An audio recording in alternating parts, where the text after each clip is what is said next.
I walk a straight line, shackled and chained. Oh, gruesome Gertie is calling my name. There is no mercy in this penitentiary. Just ask the Hillstring Gang or Angola 3. I'm here for life, I'm here to die. Inside these walls, inside the wire. And when the wolf cries, I know it's over. Oh, bloody Angola. Oh, bloody Angola.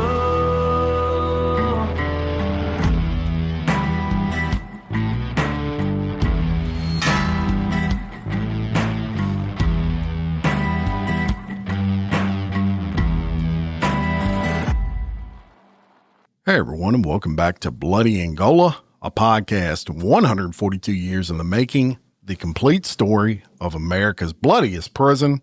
I'm Jim Chapman, and today I'm going to bring you the story of Warren Harris Jr., who was known as the French Quarter Stabber. So in 1977, headlines were being dominated in the city of New Orleans after a string of killings within a 20-mile radius of the popular French Quarter. All of these killings were brutal stabbing deaths, and all of them were near strip clubs or jazz parlors in the area. The victims were all single men. There were no signs of forced entry into their homes, and 3 of the 4 known victims were gay. It began on Valentine's Day, February 14th of 1977, when a 47-year-old man by the name of Robert Gary was found stabbed to death in his apartment in the French Quarter in New Orleans. The Orleans Parish Coroner's Office performed an anal swab, and results were positive for the presence of sperm, which indicated a sexual assault. So police, they start investigating that. And while that investigation was going on, just a little over a month later, on March 21st of 1977, 38-year-old Jack Savelle was found stabbed to death at his apartment. This was on Esplanade Avenue in New Orleans. And Jack worked for the very popular Warlines for Music, which was a music store in New Orleans that supplied band instruments, as well as they supplied instructors for music. And he was an advertising rep there.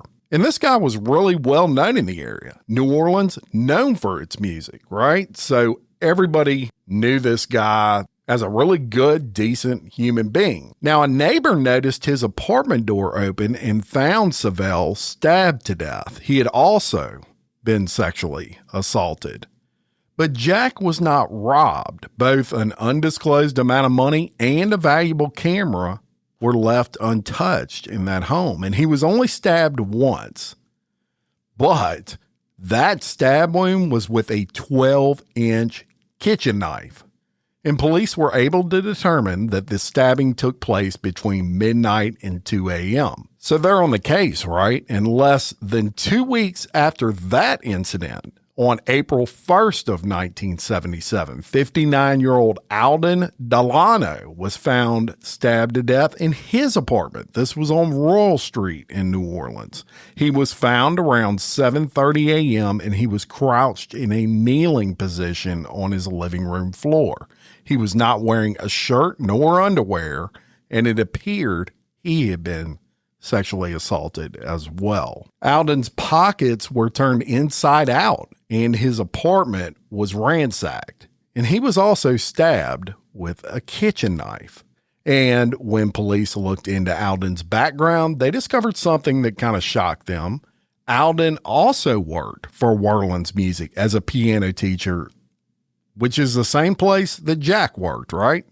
2 stabbings, less than 2 weeks apart, both killed in the same way. Police knew they had a problem and that these killings were likely related.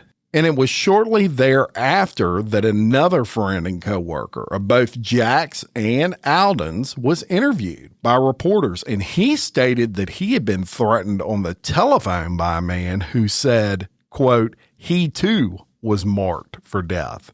He quoted the caller saying Jack was number 1, Mr. Delano was number 2, and you are going to be number 3. So now police, they really step up their investigation. But the killer wasn't going to wait for that. Just a day later, on April 7th of 1977, a man by the name of Ernest Pommier was found stabbed to death with 50 stab wounds at his ground floor apartment on Governor Nichols Street in New Orleans. And Ernest was a very well-liked elderly man. He was 77 years old. Neighbors would say he would sit on the sidewalk in front of his apartment in a folding chair, and he would just play with his dog. He was just a very cheerful person, according to neighbors. His landlord is the one who found him, and he was also found in a crouched, kneeling position. He had stab wounds in his back, his neck, his arms, and even his head. And Ernest, as well, wore no underwear, and his pants were pulled down. Now, surprisingly, when the coroner performed the autopsy, he determined that Ernest was not sexually assaulted. But outside of that, he fit the description of all the other killings, except for one distinct thing. Unlike the other victims, Ernest was not gay. And it really threw police kind of a curveball, because up to this point, all of the victims they were finding that they could tie to one person were homosexuals, and police were thinking that these were hate crimes. But now you've got a guy that is straight. He's elderly, so he's nowhere near the same age as all the other victims, and yet he's killed as well. It's almost like police had to go completely back to the drawing board. Now, by this time, the media had picked this up in full force. It was on all the papers. This is before social media, y'all. So it was news reports, newspapers. That's where you got information. And these killings were everywhere in South Louisiana, being placed on the news and in newspapers. And it was affecting tourism in New Orleans, which the mayor wasn't happy about. So he starts pressuring the police. Hey, we got to find out who's doing this. As a matter of fact, residents of New Orleans would say they had never seen the French Quarter so deserted. Now, in the meantime, on April 13th of 1977, just a week after Ernest was killed, a 16-year-old by the name of Warren Harris Jr. was arrested in front of, let's call it a low-rent motel, which was located about 5 blocks from the French Quarter. And when police arrested him, he was attempting to rob and stab a tourist. And of course, he's immediately placed in the Orleans Parish Jail, and he's charged with armed robbery and attempted murder of that tourist. So police interview him. And Warren Harris, during these interviews, it comes out to police that he is not a fan of homosexuals. As a matter of fact, he was described as having a revulsion to homosexuals, and police started pressing him on if he knew anything about the French Quarter stabbings. And he subsequently confesses to 4 of the murders that had occurred in the last 2 months in New Orleans. So before we go any further, let me tell you a little bit about the history of Warren Harris Jr. He was born in New Orleans in 1961, and he was raised by his mother and maternal grandfather. And his grandfather was a very well-respected Baptist minister in New Orleans, and he had 5 other siblings. But kind of a rough childhood. He got in trouble a lot in his younger days. He dropped out of school in the 8th grade, and even before the age of 16, when he was arrested, mind you, he had already been in trouble for purse snatching, petty theft, and other crimes. However, in 1974, police caught up to him after he tried to steal a car. And at the time of this car theft, he was only 13 years old, and he was incarcerated in a youth institution in New Orleans for while for that crime. So that's a little history on him prior to this arrest. There's not much more history than that because he's only 16 at this point. But he does indeed confess to these 4 murders, and he gets charged in the killing of Robert Gary, Jack Savall, Alden Delano, and Ernest Cormier. Now, even at the age of 16, Warren Harris Jr. was living on his own, and he was living at the time with a transsexual. And that transsexual came out in papers, and she said, no, he don't hate homosexuals because if he did, why didn't he kill me? Now, shortly after he was charged, Harris appeared for a hearing with a magistrate judge. And it's at that point that the 16-year-old tells the judge, I can't afford a lawyer. So he gets a court-appointed attorney by the name of John Lawrence to represent him, and he's ordered to be held without bond. And as is typical at his hearing, he pleaded not guilty to the murder charges. You're not going to plead guilty to 4 murders. You have nothing to gain by doing that unless you can work out some sort of deal at the time. And the defense attorneys, they do what they do. The first thing, they tried to say he was mentally incompetent to stand trial, which is very typical when confessions are involved. The problem for Warren Harris Jr.'s defense team was he had confessed. Of course, they then focused on those confessions, and incidentally, they were signed by Warren Harris Jr. And the attorneys tried to say the police interrogated him for 10 to 15 hours to get those confessions, that they wouldn't allow his mother to see him or be present for the confessions, etc. Anything they can do to get those confessions off the table, but none of that will work. Then Harris Jr. creates a story that he was forced into signing these confessions under duress. He said that the police threatened to kill him if he did not sign them.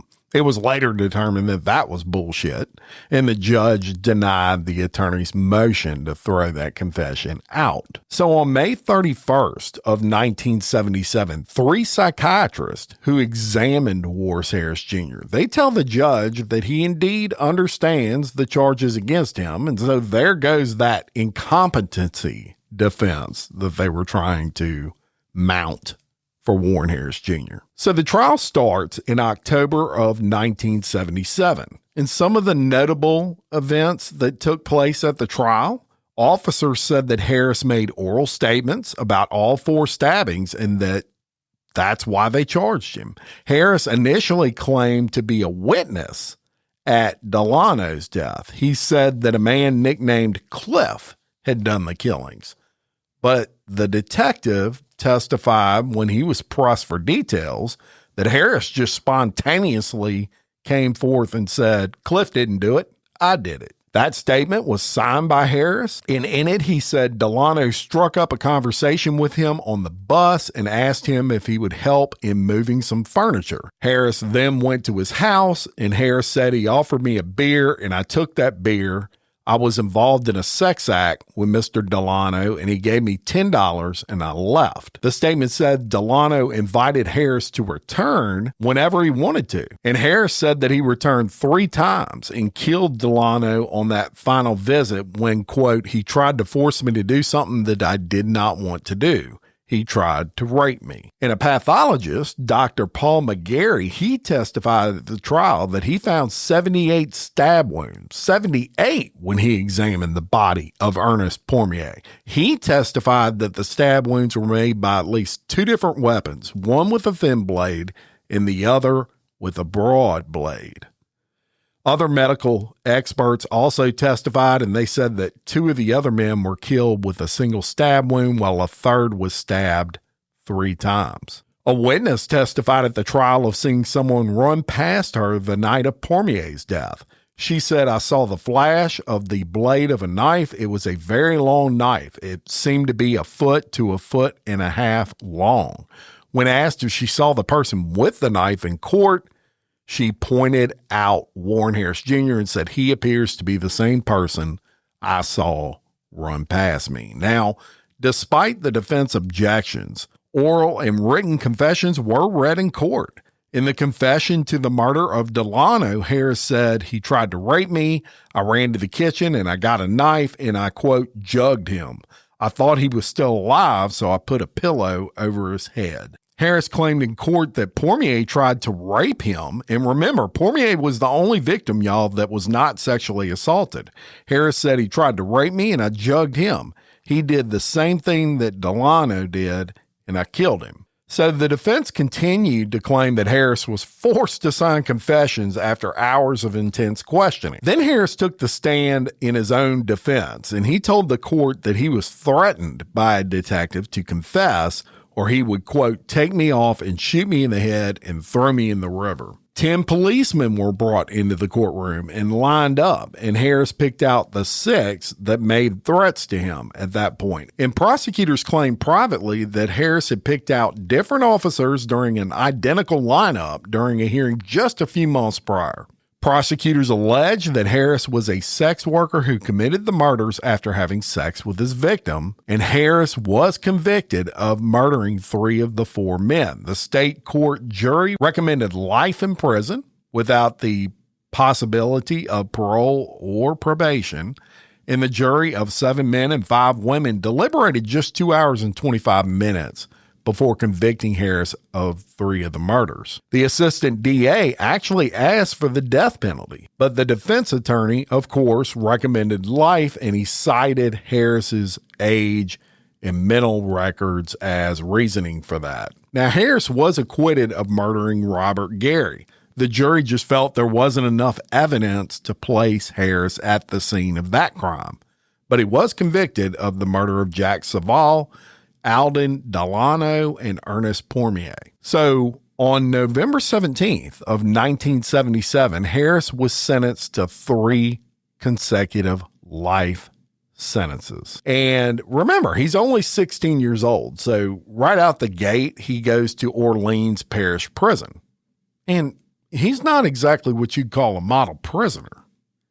As a matter of fact, on July of 1979, Harris gets indicted for some trouble while in prison, and I'm going to reference a quick article by the Daily Advertiser, and this was written on July 20th of 1979, and it reads, a convicted murderer who preyed on homosexuals has been indicted on charges of raping another inmate at the Orleans Parish Prison. Warren Harris Jr., dubbed the French Quarter Stabber when he was sentenced 2 years ago to 3 life sentences, is charged with 4 counts of aggravated crimes against nature and 3 counts of aggravated rape. He was 17 years old when he was convicted of the killings, including the murder of an elderly man who was stabbed 78 times with a kitchen knife. Harris and 2 other inmates are accused of sexually assaulting a fellow inmate, serving a 1-year sentence for aggravated battery. Also indicted by a parish grand jury were Lionel Hooks, 33, and Kevin Dominguez, who was 20. So, raping a man doing a short stint in prison after he's sentenced to prison tells you a lot. And Harris eventually makes his way to bloody Angola. And he's a juvenile lifer. And as we've discussed in the past, the law pertaining to juvenile lifers changed, where if juveniles were sentenced to life in prison with no parole, they at least got a chance at parole once that law changed. So in 2021, Warren Harris Jr., who's a convicted serial killer by any definition you can find, he gets resentenced, and his resentence is life with the possibility of parole. Now, this new law stipulated if you were sentenced to life with no parole, you had to serve at least 25 years and had to earn your GED, and if you had no major disciplinary actions for at least a year, you would get your parole shot. Doesn't mean you're going to get parole, but you get a shot at it. And in 2023, Harris does earn his GED on his 6th attempt. And at that point in time, he had been discipline free for 7 years. So I'm going to reference an article for you from CNN. This is dated April 27th of 2024, and you're not going to believe what you're about to hear. He directed his remorse to the families of the 3 men he robbed and fatally stabbed when he was 16 and high on heroin in New Orleans. Sitting at a table in the Louisiana State Penitentiary, Harris, now 63, talked in a video conference about the guilt that has gripped him while serving life in prison at Angola. Family members of his victims were not at the April 17th hearing. Quote, "I have a few nephews," Harris said during the hearing with the parole board. "I have one I constantly pray for, and I wish to reach him before anything happens to him or before he winds up in prison." Not just him, maybe a few of his friends, It was an apology 47 years in the making. The murders happened during an 8-week span from February to April of 1977. Fear spread in New Orleans that a serial killer was targeting gay men in the French Quarter, where officers on horseback were put on patrol around strip joints and jazz clubs on Bourbon Street. Quote, "It was a very horrific crime, but I do feel that you've done all you can do in Angola." That from parole board member Curtis Pete Freeman Jr., a former state director on probation and parole who provided the critical second vote needed for Harris's release. Harris wiped tears from behind his glasses. He's now among the roughly 121 juvenile lifers to be granted release via a parole hearing or negotiating resolution with prosecutors since a 2017 law made them eligible after serving 25 years. Under the law, a juvenile lifer resentenced and offered parole eligibility must obtain a GED, spend a year without major disciplinary write-ups, and meet other requirements. In 2012, Miller versus Alabama, the high court ruled life sentences for juvenile offenders without the possibility of parole violated the Eighth Amendment's ban on cruel and unusual punishment. The court relied on research showing that young people are scientifically different from adults, their brains and self-control not fully developed. In Montgomery versus Louisiana in 2016, the Supreme Court made the Miller decision retroactive. After the Montgomery decision in 2016, some 297 Louisiana prisoners were eligible for resentencing, according to Hannah Van de Kar, Deputy Legal Director of the Louisiana Center for Children's Rights. About 150 of them are still incarcerated. At least 18 of the 297 died behind bars before the hearings, Van de Kar said. The United States is the only nation that sentenced people to life without parole for crimes committed before 18, according to the Sentencing Project, a nonprofit that studies inequities in the criminal justice system. Harris was a teenager when police arrested him in a motel room after receiving a tip. He was indicted on 4 counts of first-degree murder in 1977, according to a summary of the 1980 appeal of his eventual conviction on 3 of the counts. The victims lived alone within a 7 or 8 block stretch of the French Quarter. Harris met them on bus or on the streets. The state Supreme Court upheld his conviction, ruling in part that Harris's confessions, which he said were made under duress after officers threatened him, were freely and voluntarily made. At the April parole hearing, board member Steve Prater, a former Shreveport police officer and Caddo Parish sheriff, told Harris his crime seemed, quote, almost like a serial killer, unquote. Very astute, Caddo Parish sheriff. With my background, that's what it sounds like. So what was the MO of this serial killer? Prater asked before voting to keep Harris in prison. Quote, I was in need of money to support that drug. The drugs I was using at the time, said Harris, a sheaf of papers on the table in front of him. I was becoming affiliated with some of the victims and was asked to accompany them to their home. And at the time when we entered the home, I robbed and killed those men. And I regret it. I'm so sorry every day. Parole board member Jerry Ladeau, who voted in favor of parole, told Harris that before her decisions, she often asked herself, would I be afraid to live next door to this person? I believe you're ready for the streets, she said. And that blew my freaking mind. You wouldn't be afraid to live next to a serial killer, Miss Ladeau? At one point, she asked, I want to hear in your own words, Mr. Harris, why should we consider letting you out? And he said, quote, I have rehabilitated myself. God has allowed me to reevaluate my life and set out on a positive course. He said he stopped being around negative individuals in prison. At Angola, Harris has become a prison trustee, inmates entrusted with certain jobs and responsibilities, and has not been written up for discipline since 2017. He learned landscaping and other trades, earned his GED, and completed substance abuse courses. He is a member of a gospel band as well as the Pure Heart Messengers singing group, according to testimony at the hearing. And it just goes on to discuss some other things that were said at the parole hearing that you absolutely got to hear. And I actually have that parole board hearing that I'm going to play for you. But there you have it. In April of last year, a legit serial killer was paroled from Louisiana State Penitentiary to Angola. Now, my thoughts, honestly, I was shocked.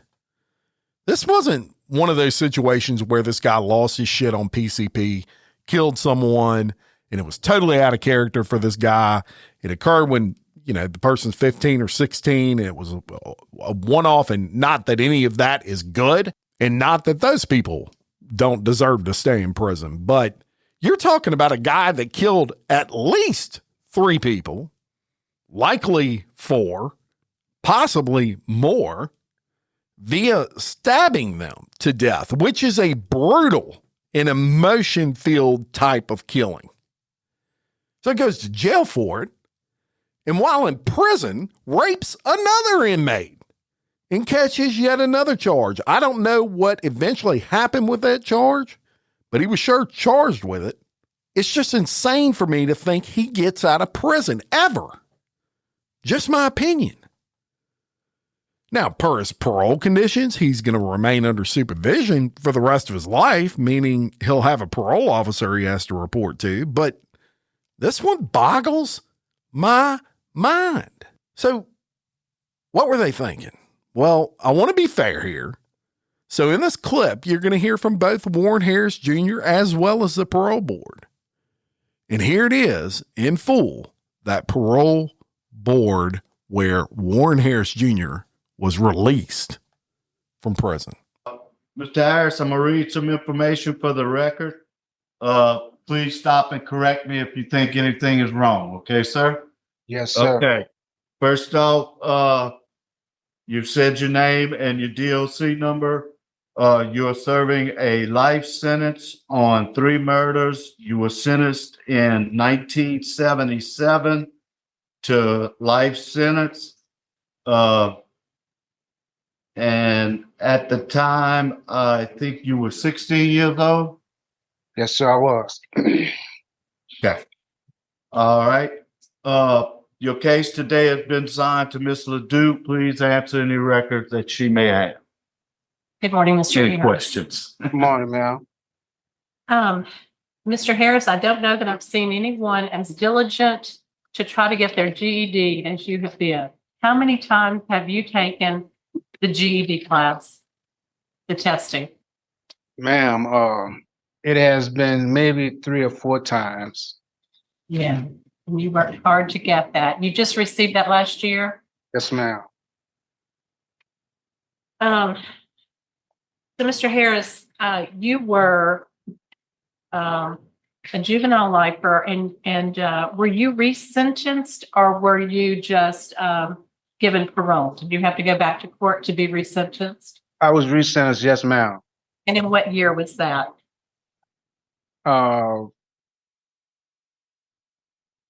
I believe in 22, ma'am. I'm not certain. You may have to speak with my attorney concerning that. I would like, yes, ma'am, would you confirm what date he was resentenced? 2021, I believe it was in. That's okay, just the year's fine, Okay. 2021. Okay. The reason I'm asking that question is because although you've had 128 write-ups, Yes, the ma'am. last one occurred in 17. Yes, ma'am. It was 4 years before you knew you had an opportunity maybe to get out. Is that correct? Yes, ma'am. So what happened? What flipped the switch in 17 finally? Why did you stop having problems in prison in 2017? I stopped being around negative individuals, ma'am, and allow myself to only affiliate with positive individuals who were doing positive things. I engaged in my fellowship regularly. That took up most of my time. Well, I know that you did get involved in faith-based activities around that time. Yes, ma'am. I have.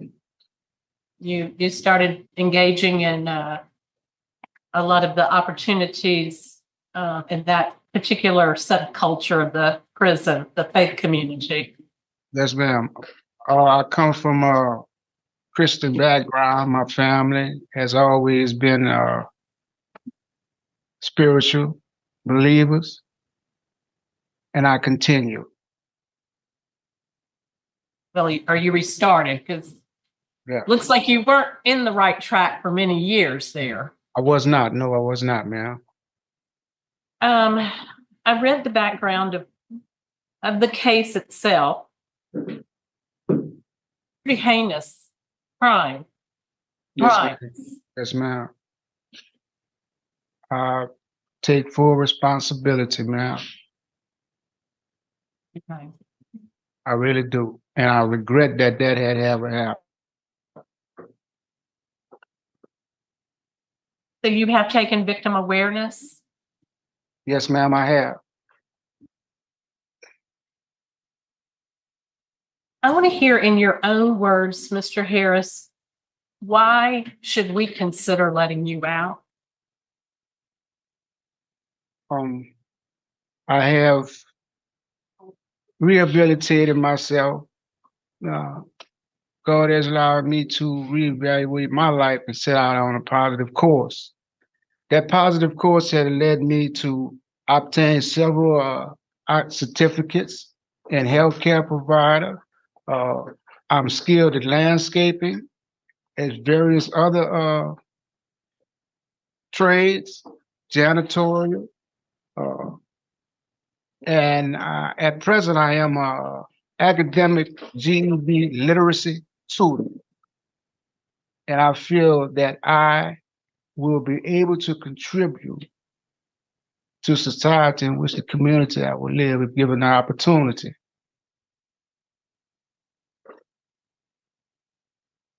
Were you personally aware of any of your victims, or were these chance happenings? Do you know No, if ma'am, I wasn't familiar with any. No, ma'am, I was not.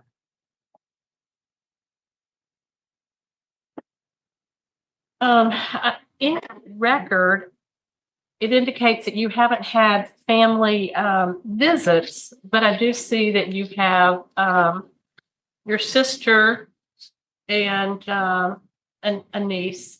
So you've been having Yes, visits pretty often at the ma'am. state penitentiary. Only when they are able to. My baby sister, whenever she can, she's here. My niece, whenever she's available and has the time, she will come also.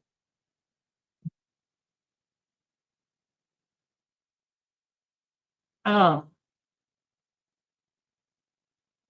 what is your greatest challenge looking at possible parole? Do you have any concerns, or what is your greatest concern if you get out? Ma'am, I have a few nephews. I have one that I constantly pray for, and I wish to reach him before anything happened to him or before he winds up in prison. Not just him, maybe a few of his friends. You know, I would like to reach him.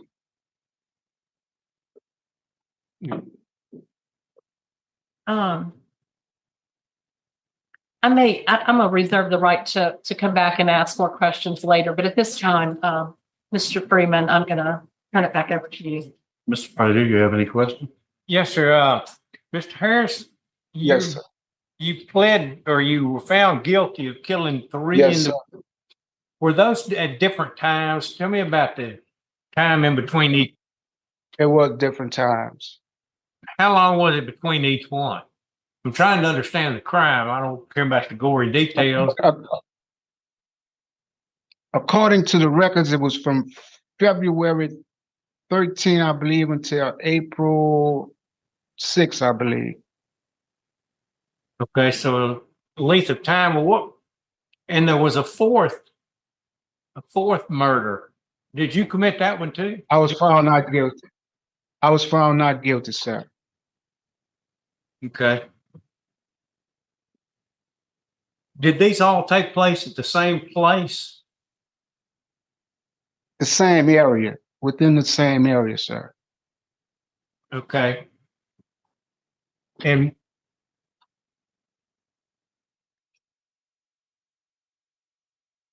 I'm trying to distinguish and find out.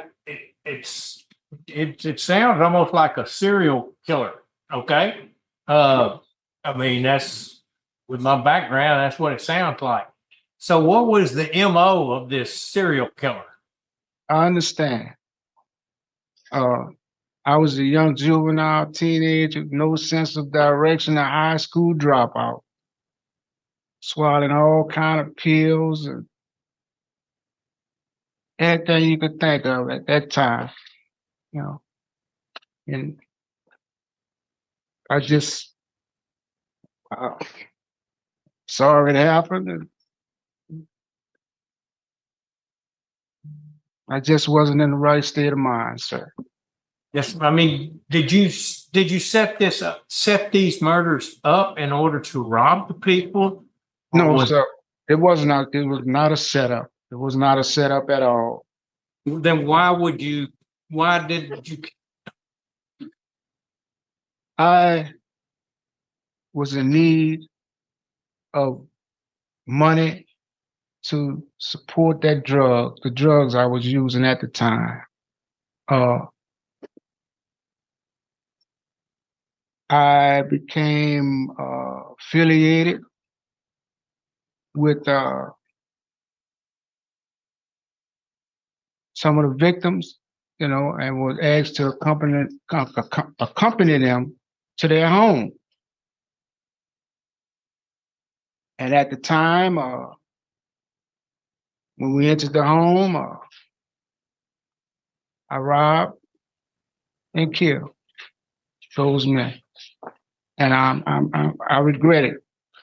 And I'm so sorry every day. I regret it.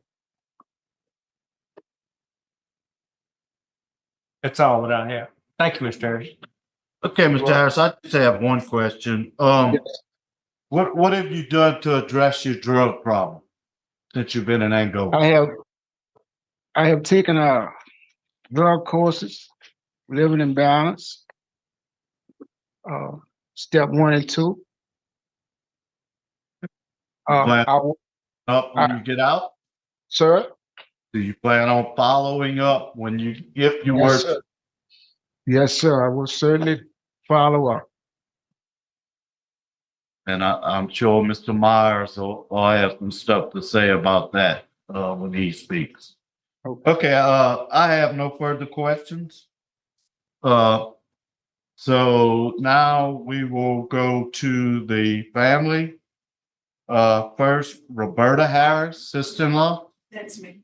Okay, you want to speak first? On behalf of Warren, I just wanted. You go up there to the podium, ma'am. On behalf of Warren, I am his sister-in-law. I met Warren through his brother David. I'm married to David. Met Warren in '76 when his brother and I met. When I met Warren, he was this kind and gentle person. He stayed right next door to the grandmother, Miss Julia. And Warren was always taking care. He looked out for her. He made sure she had everything. He made sure his mother had everything. He made sure his siblings had everything. But like he admitted, the drugs that he got a hold up to, it just did something to his mind to just make him do things out of the ordinary. But he was raised in a Christian family. His grandfather was a minister. His mother sang in the choir. They were required to go to church on Sunday. But like you said, once he got out into the streets and those drugs got a hold of his mind and his brain, he dropped out, and then we just don't know what happened from there. But we still love him. Okay, thank you, ma'am. Thank you. Okay, Mr. Kerry Myers. Good morning, Kerry Myers with Louisiana Parole Project. this board already knows Mr. Harris was 16 years old, addicted, had been addicted for some time before he committed these crimes. We also know that 16-year-olds and addiction can lead to some horrible consequences. We know why the brain science says that juveniles are different. But Mr. Harris, I think Ms. LaDuce said it correctly, 7 years ago, the light completely clicked on before he knew he was going to be parole eligible. And he rededicated his life spiritually. He worked very hard on his GED, his programs. Mr. Harris is now not a 16-year-old addicted child. He is a 64-year-old man who has served 46 years for these crimes. He has a support system. One of the things that will happen immediately, address any concerns that you may have about that, Mr. Freeman, is he will get an evaluation, substance abuse and mental health evaluation from our social work staff. And we'll make sure that any recommendations are followed through that. Not only that, after 46 years, from a 16-year-old now to a 64-year-old man, he's going to need the type of services that we can provide, that the in essence detoxification from the institutionalization that he's been involved in for the last 46 years. And that's what our program is absolutely geared to do. He will learn technology. He will, in steps, he will learn social norms, which are certainly different from when he entered prison. He will have the ability to continue to access our social work department. He will learn financial management. He is still healthy. He is still employable. He has employment waiting for him. His sister has offered him housing and has been supportive throughout this time. We're here to help him through that for as long as it needs to be. And once he's completed our program, Mr. Harris has a strong support system.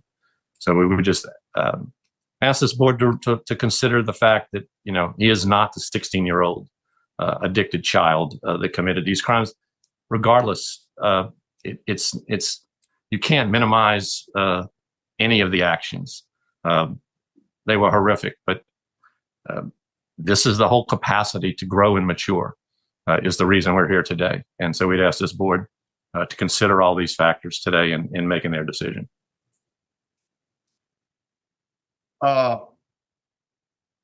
Before I go to the subject and the lawyer, Warden Falco, do you have any comments you would like to make? Yes, sir. Good morning. You were talking about the history of Warren's record, and at one time he did have Class A trustee status. He worked in beautification for us outside the fences for 8 years. Then 15, lost that on a write-up, had that other write-up in 17.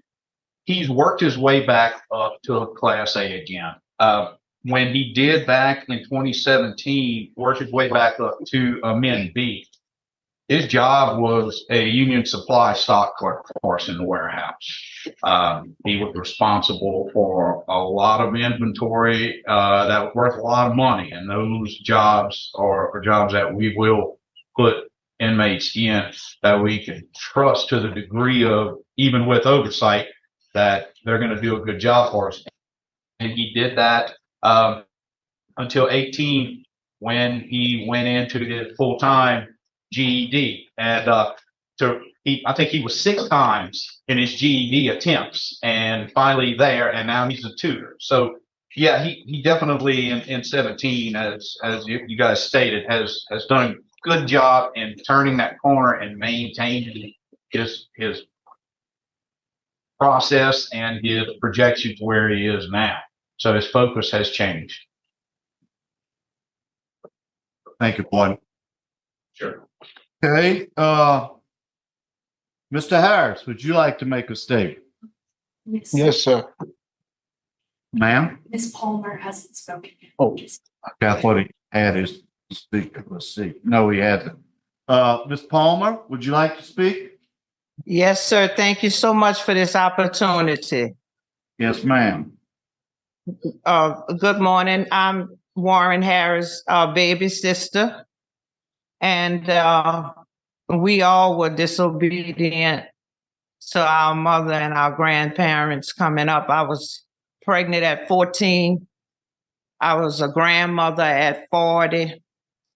And throughout the years, we all have turned our lives around and went back to the foundation on which we were brought up on, and that was the foundation of Jesus Christ. I have seen Warren grow throughout the years. We all were in prison those 47 years with Warren. Like I said, we were all disobedient as children, and I got pregnant. I was smoking weed. I was in an abusive relationship with my children's father. But throughout the years, we stayed connected. I had been going to the prison since I was 4 years old. Our father was in jail since 28. Our mother was abandoned by her first husband and then abused by our father, which was in jail for 28 years. Then Warren, he's been in there for 46, and my other brother, he's been back and forth for 15 years. So we've all returned back to the foundation on which we were brought up on. Thank God for that. I've seen Warren mature. He's helped me throughout the years. I've sent photos when photos were accepted. I've sent money throughout the years, visits throughout the years when our mother was living, now that she's gone. Now I'm a great grandmother at the age of 60. So Warren has been like a father, uncle to my children, my grandchildren, and we lean on each other. When I go and visit, I don't just go to visit him. I go because I need him. He's been a support to me with the JP and the emails. He encourages me. He sends me letters and prayers and so I'm here to be here for him till the day God calls us all home. I've seen a change in all of us, how we've changed our lives and living the way our parents really intended us to live. But I thank you all for this opportunity, and I thank my parents for raising us up in this faith base, because 47 years ago, this opportunity was not possible. But we prayed and asked God to forgive us of our sins and to have mercy upon us, to pity us and spare us. And so this day, He has made this day possible. And I thank you for the hope of it. And I thank you for the joy and just the confirmation.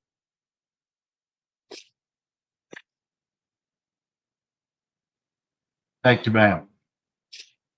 Appreciate it. Okay.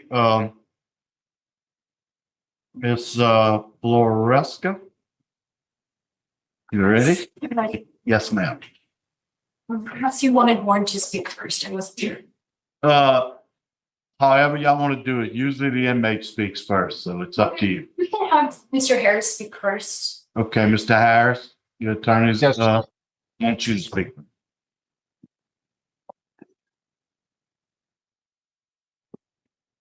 Thank you for allowing me this opportunity. This morning, I now have the opportunity to address the Savall family, Palmer family, and the Delano family. This matter should have been addressed years ago, but because of matters concerning contact, I was not able to do so. To each family member of the victims, I sincerely apologize for taking the lives of your loved ones. I'm truly sorry and regret what had happened 46 years ago. Your family has suffered many years missing someone very special who has been taken away from you. I'm truly sorry. During my years of incarceration, guilty feelings has gripped me deeply. My guilt has motivated me to call out to God, asking for his help for change within myself. My prayer had been answered. God allowed me to reevaluate my life and set me out on a positive course. I become a servant, giving my time and the very little resources I have, helping those who cannot help themselves. I continue praying, asking God to give me the ability and to continue to allow me to be a positive influence to those around me. I'm truly sorry and regret the offense I had committed. I apologize to the community for these crimes were committed. I'm very sorry and very remorseful. I appreciate this opportunity that has been given me. Thank you. God bless you. Thank you. Now, Ms. Floresca, please. Good morning. My name is Abigail Floresca, and I'm a student attorney at Louisville Law Clinic representing Mr. Warren Harris. In 1977, Mr. Harris committed devastating, horrible crimes, taking the lives of multiple men and striking fear and pain throughout the community. As you've heard today, Mr. Harris is deeply remorseful and ashamed of his crimes, and he's carried that remorse with him every day for 46 years. In these 46 years, he's channeled that remorse into processing the harm he caused and becoming this mature 63-year-old man he is now today. I know the board is well aware of Moore versus Alabama, how even children who commit heinous crimes still have the capacity to change. Mr. Harris is truly the personification of that ability to change. His life shows that when children are removed from abuse, drugs, violence, and dysfunction, they can become totally different. 16-year-old Warren ran the streets and didn't follow the rules as he heard. 63-year-old Mr. Harris is a trustee and hasn't had a write-up in 7 years. 16-year-old Warren did all he could to numb himself with drugs. 63-year-old Mr. Harris finds peace and joy from singing in gospel bands, like the Transformation Gospel Band, the Pure Heart Messengers. His favorite song to sing is Wind Beneath Mountains. 16-year-old Warren sat in his grandfather's church, nodding off high on heroin. 63-year-old Mr. Harris has earned 41 certificates for Bible studies and his contributions to ministries, such as the leadership filters. 16-year-old Warren took the lives of multiple men. 63-year-old Mr. Harris takes care of the elderly and the sick in hospice. 16-year-old Warren dropped out of the 8th grade and didn't see a future for himself. 63-year-old Mr. Harris spent 2 decades trying to get his high set, and when he finally earned his diploma, he immediately turned around and became a literacy tutor, helping others achieve the same thing that he did. Mr. Harris has earned a total of 56 certificates for programming and accomplishments throughout his time in prison. He was dedicated to learning for many years before Miller passed, and parole was even a possibility. The board has asked about Mr. Harris's plan for recovery from addiction and drugs, given his history. And Mr. Harris has recognized that recovery is a lifelong process, and he will always be an addict, and that's always going to be a part of his life. But he's willing and ready to join Narcotics Anonymous meetings and anything else that the Parole Project is also going to support him with, finding those resources. I've included in the parole packet a list of local Narcotics Anonymous meetings in the area where he is going to be living.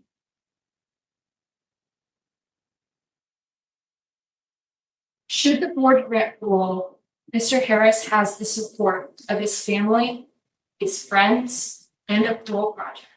As you've heard, the Parole Project is going to help him with reentry and everything that he's going to be needing, navigating, coming to the free worlds after 46 years. His sister Brenda has supported Mr. Harris his entire time in prison, visiting him, supporting him, and she's ready to give back to him as well. Mr. Harris is also hoping to give back, as you heard, mentoring his 9 grandnieces and nephews, continuing to sing and worship, and doing landscaping, a passion he discovered while at Angola, striving to make the world around him more beautiful.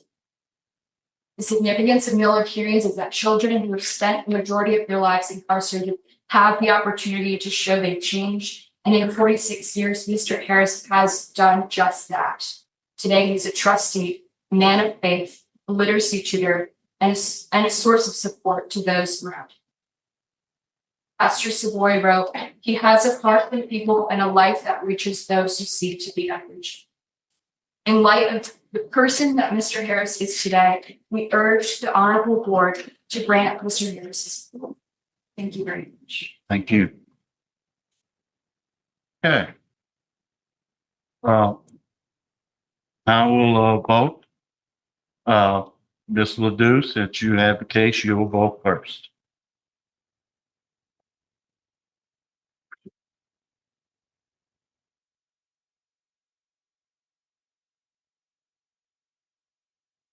Mr. Harris,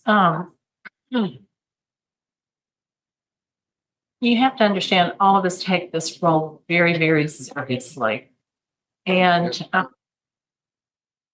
I read all 200 pages of your file several times. And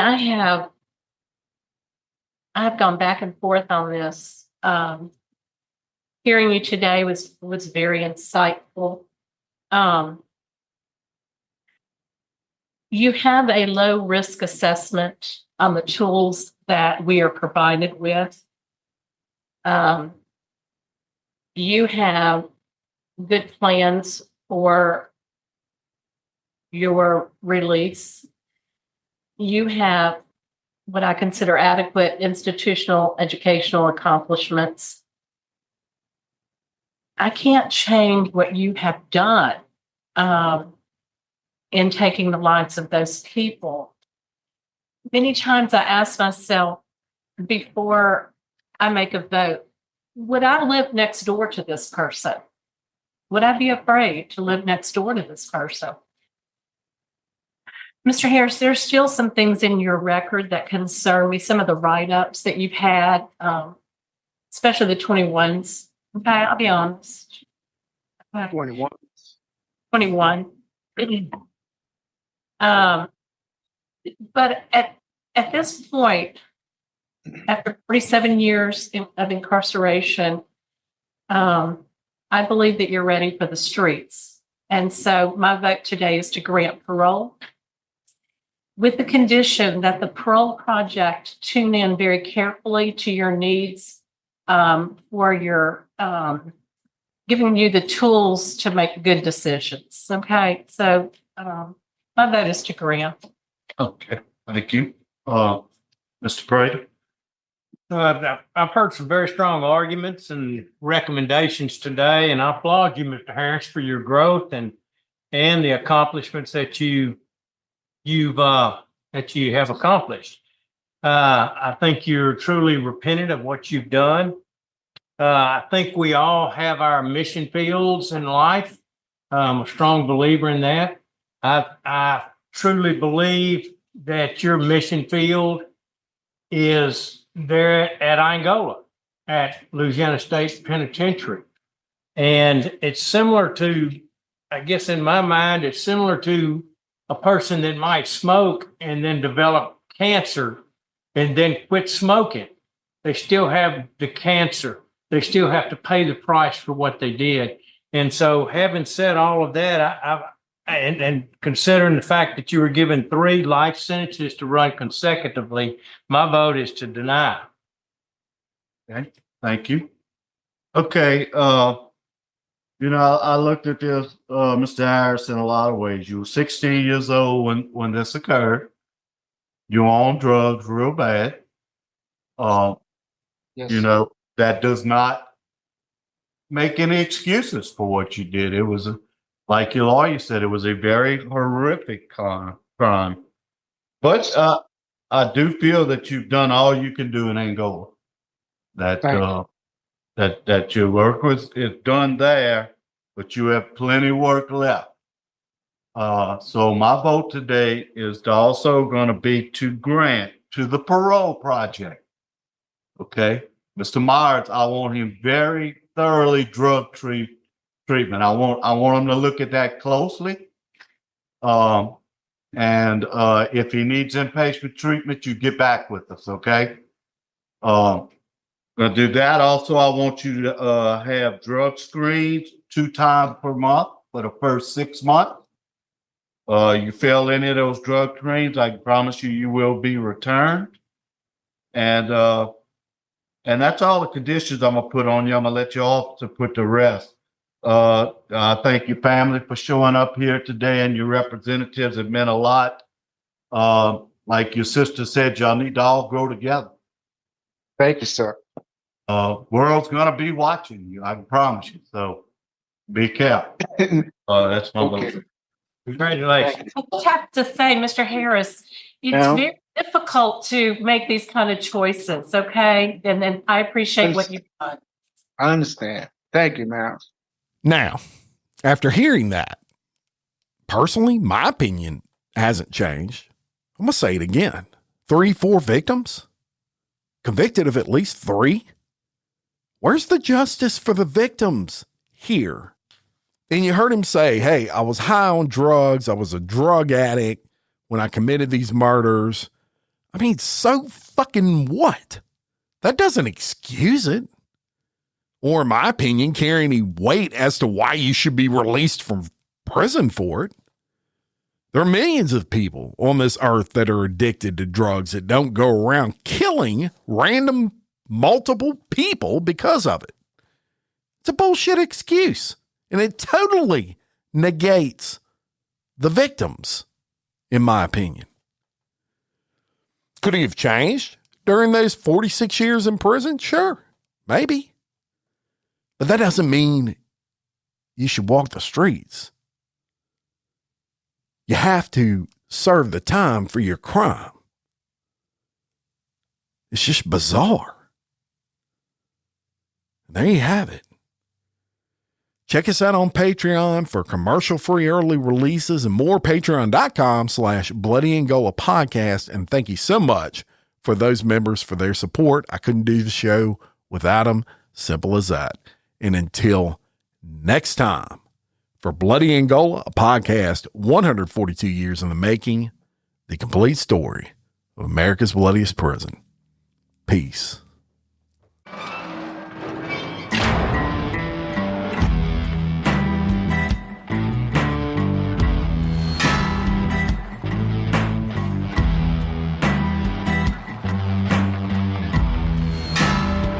I walk a straight line, shackled and chained.